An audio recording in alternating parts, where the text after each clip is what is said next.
그렇게 제목을 세웠는데, 이 사도행전 20장 4절에 보니까 아시아까지 함께 가는 자, 그렇게 함께 가는 사람들, 동행자들, 그렇게 7명을 언급하고 있습니다.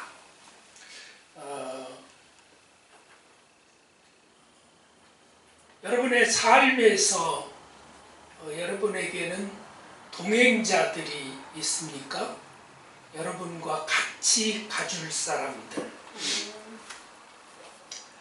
아울러 여러분이 또 한편으로는 누구의 동행자인가?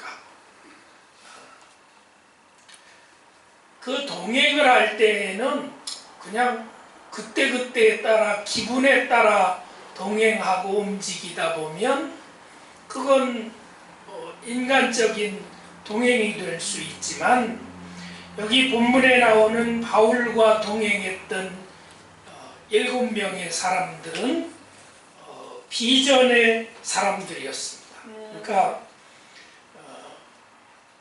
우리들 보통 비전이 있습니까? 그렇게 묻는데, 비전에 관해서 정의를 하면 비전이 무엇일까? 첫 번째 비전은 하나님의 언약의 말씀을 토대로 비전이 형성됩니다. 아멘. 우리가 하나님의 음성을 듣고 하나님의 약속을 받아야 비전이 시작되고 그걸 비로소 비전이라 할 수 있다는 말입니다. 음성을 통해서 하나님의 약속받은 게 없으면 비전은 아닙니다. 그냥 내가 생각해 보니까 이렇게 하면 좋겠어 하는 정도지 비전은 아니라는 겁니다. 그렇기 때문에 비전에 관해서 결과는 하나님께 영광 돌리는 그런 것입니다. 아멘. 아멘. 즉 비전은 내 감정이나 내 생각이 아니라는 겁니다. 장로교 소요리문답 속에 나오는 우리 인생의 목적이 뭡니까? 그렇게 물으면 하나님의 영광을 위하는 것이 인생의 목적이다, 그렇게 답을 하는데 비전과 같은 의미입니다. 두 번째, 비전은 환경이 바뀌어도, 그렇기 때문에 하나님의 음성 속에 되는 것이 비전이기 때문에 환경이 바뀌어도, 환경이 어렵더라도 지속해야 하는 것이 비전입니다. 그 비전을 나에게 주신 그 하나님의 음성이 수정되지 않는 한 어떤 환경의 변화와 도전이 있다 할지라도 비전은 지속돼야 된다는 말입니다. 아멘. 비전은 인생의 바다에서 풍랑을 만났다고 하루아침에 바뀔 수 있는 것이 아니란 말입니다. 바울의 이야기로 돌아가 보면 오늘 본문 20장 그 이전에 19장에서 에베소에서 바울이 경험한 소요는 정말 대단했습니다. 많은 사람들이 모여서 사도행전 19장 28절에 보면 크다 에베소 사람의 아데미여, 그러면서 아데미 신전이 크다, 그 자기들의 여신 그 아데미 신전이 무시당하는 그런 상황을 그렇게 막 이 에베소 사람들이 견디지 못하고 소요 사태를 일으켰습니다. 그 소요 사태가 그치자 그 다음에 바울이 결정한 게 오늘 본문 20장 1절에서 마게도냐로 원래 예정대로 떠나겠다는 겁니다. 폭풍이 휘말아치는 그런 소요 사태를 겪고 나서도 사도행전 19장 21절에서 이미 언급한 마게도냐와 아가야를 거쳐서 예루살렘에 갈 것이고, 그리고 더 나아가서 로마에 가겠다고 하는 비전이 바울은 흔들리지 않고 그대로 이행하겠다는 겁니다. 이것이 바로 비전입니다. 아침 저녁으로 바뀌는 것이 비전이 아닙니다. 엄청난 일이 있었다 할지라도 감정에 따라 흔들리지 않고 하나님께서 주신 음성이기 때문에 이 일을 묵묵하게 감당하겠다. 그게 비전이라 그런 말입니다. 그래서 바울은 그 비전을 따라 지금 마게도냐로 갔습니다. 에베소에서 배를 타고 에게해를 건너서 마게도냐로 갔습니다. 마게도냐는 그리스 반도 북쪽에 있는데 그곳을 둘러보고 그리고 나서 헬라로 표현된 남쪽으로 가서 고린도 지역으로 갑니다. 고린도에서 3개월 동안 머문 다음에 이제 계획했던 대로 고린도의 항구 겐그레아라고 하는 항구에서 배를 타고 수리아까지 가서 안디옥을 거쳐서 예루살렘에 도달하겠다는 겁니다. 겐그레아 항구는 바울에게 특별한 장소였습니다. 2차 전도여행을 떠날 때 그 겐그레아 항구에서 삭발했던 것입니다. 난 끝까지 가겠다고 하는 그런 하나님께 서원 드리는 그런 의식이었습니다. 자, 그런데 겐그레아에서 수리아로 배 타고 떠나려고 할 때 위험한 소식을 바울이 듣게 되었습니다.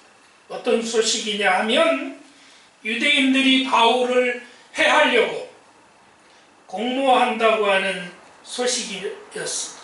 이게 무슨 말이냐 하면 바울을 반대하는 유대인들이 결사대를 딱 만들어 가지고 바울을 죽이려고 이제 구체적으로 공모를 합니다. 바울이 겐그리아에서 배를 탈 때 그 배에서 죽이자 그런 공모를 하는 겁니다. 우리가 잘 아는 대로 바울은 1차, 2차, 3차 전도여행을 하면서 너무나도 많은 어려운 고비를 넘겼습니다. 그러나 지금까지 돌에 맞기도 했고 매맞기도 했고 그때그때 충동적이고 돌발적인 상황으로 인해서 바울이 위험에 처해지기는 했지만 이렇게 구체적으로 죽이려고 작정하고 공모한 일은 이번이 처음이었습니다. 이런 공모 앞에서 바울은 인간적으로 갈등할 법도 한데 자기를 죽이려고 공모한 자들이 있다고 하면 두려워하고 낙담할 법도 한데 약간 돌아가는 정도였습니다. 바울이 겐그리아 항구에서 원래대로 하면 배를 타고 이제 떠나야 되는데 배를 타지 않고 북쪽으로 걸어 올라가서 마게도니아 지역으로 향했습니다.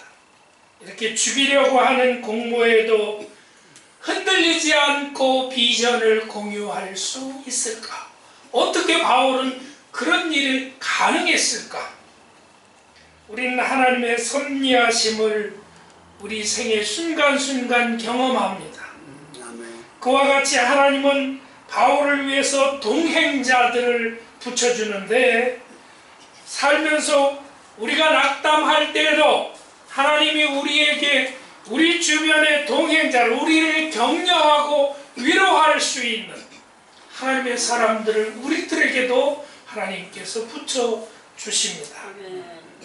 우리는 하나님의 섭리하심 그 섭리 따라서 어떻게 어떤 사람들을 통해서 그렇게 역사하시는가를 봅니다. 바울과 함께 아시아를 향해서 7명의 사람들이 오늘 이제 출발합니다. 이들이 바울의 마음이 무너지지 않도록 흔들리지 않도록 그렇게 중심을 잡도록 붙잡아준 하나님의 케어 방법이었습니다.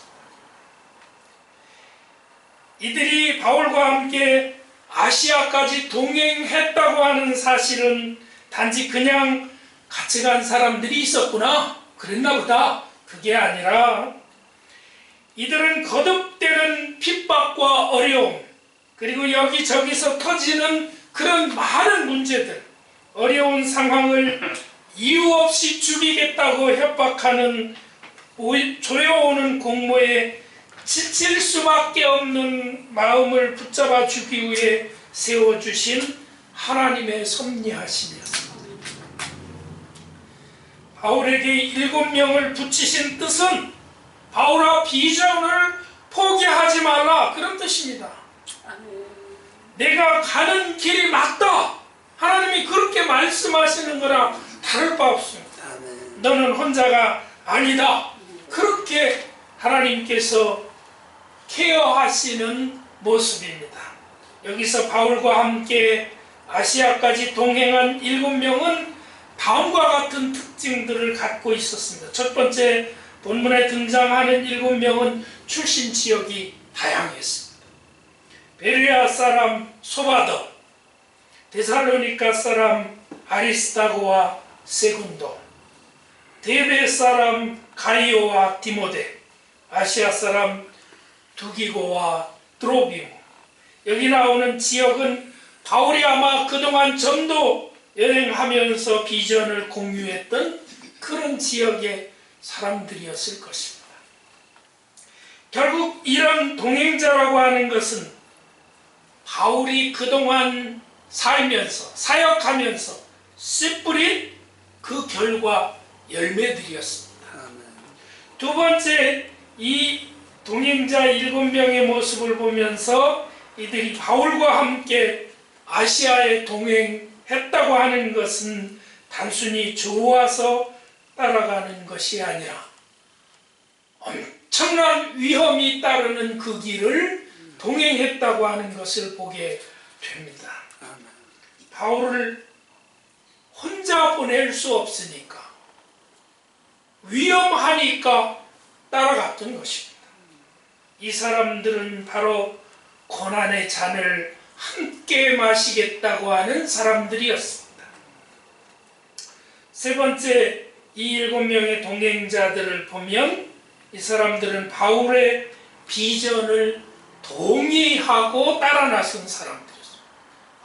바울이 하는 일이 맞다, 위험하지만 우리가 따라 나서야 된다, 비전을 공유했던 사람. 대개의 경우에는 이런 위험한 상황이 되면 가지 마십시오, 그렇게 만류할 것 같은데 그렇게 하지 않고 바울을 따라 위험한 길을 지금 따라 나서는 것입니다. 그들은 바로 비전의 지지자들이었습니다. 이 세 가지가 바울과 동행한 7사람들의 특징입니다. 이런 모습이 진정한 동행자의 모습입니다. 여러분 곁에 동행자가 있다고 한다고 하면 이런 사람들이 있기를 축원합니다. 아멘. 나도 혼자가 아니야. 나를 위해서 기도하는 사람, 내가 위험에 처했을 때 끝까지 나를 지키면서 따라가겠다고 하는 그런 사람. 아멘. 여러분은 지금 누구와 동행하는지 기억하십시오. 여러분의 삶을 보십시오. 어떤 사람은 동행하는데 삶의 상처와 쓴뿌리와 그리고 쓴물을 주고받은 사람과 동행할 수밖에 없다고 하면 삶이 얼마나 불행하고 힘들게, 이 사람이 언제 나에게 돌이켜서 배신의 그런 칼을 겨눌지 모른다고 하는 사람과 동행할 수밖에 없다면 얼마나 불안하겠느냐, 그런 거예요. 어쩔 수 없이 동행하는 관계라면 그 상대가요, 가족이라 할지라도, 남편이라 할지라도, 부인이라 할지라도, 자식이라 할지라도, 교회 내에서 교인들이라 할지라도 상처와 쓴뿌리가 만약에 있다면 그것들을 하나하나 해소하고 해결하고 가야지. 그렇지 않으면요, 언제 뒤돌아와서 그렇게 상대가 자신을 공격할지 모르는 그런 상황 속에 동행해서는 안 됩니다. 성도 여러분, 지금 여러분 곁에도 삶의 신앙의 좋은 동행자가 있기를 축원합니다. 아멘. 여러분이 곁에 있는 누군가에게 그런 동행자가 되어주시기를 축원합니다. 아멘. 그 동행하는 사람이 여러분이 살아가는 그 삶의 모습을 지지하고 여러분이 걸어가는 그 신앙의 노선을 신앙의 그 걸음걸음을 지지하고 격려하고 기도하면서 함께 할 수 있어야 됩니다. 아멘. 성도 여러분, 여러분 가는 길에 꼭 동행자와 함께 걸어가시기를 축원합니다. 아멘. 동행자를 통해서 하나님이 주시는 위로와 격려와 지지를 받기를 축원합니다. 아멘. 하나님의 위로는 어느 날 갑작스럽게 막 천둥이 치는 것처럼 그렇게 들려오는 것이 아니라 나 자신이 정말 이 길을 가는데 너무 지치고 힘들었을 때, 그럴 때 내 옆에서 함께 동행해주는 사람들을 통해서 위로받고 힘없고 그렇게 갈 수 있기를 바라는 것입니다. 아멘. 여러분, 하나님과 동행하시고 우리 주님과 동행하시고 성령님의 인도하심을 받되 여러분 삶의 현장에서 신앙의 길에서 좋은 동행자들과 함께 이 신앙의 순례의 길을 가시기를 축원합니다. 아멘. 기도하겠습니다.